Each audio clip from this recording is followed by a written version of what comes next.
Buradan Kobani kumpas davasıyla rehin alınan, cezaevine konulan ama bir an olsun geri adım atmayan, biat etmeyen, teslim olmayan Figen Yüksekdağ, Selahattin Demirtaş'ı, Selçuk Mızraklı'yı, Bekir Güneş'i, Leyla Güven'i, Ayşe Gökhan'ı en içten duygularımla selamlıyorum. Ve adını sayamadığım bütün yoldaşlarımıza bin selam olsun.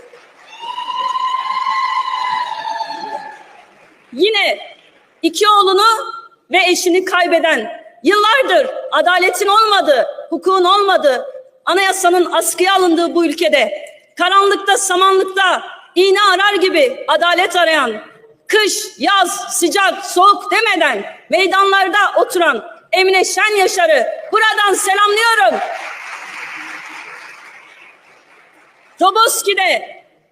Roboski'de kurşunlanan, bombalanan,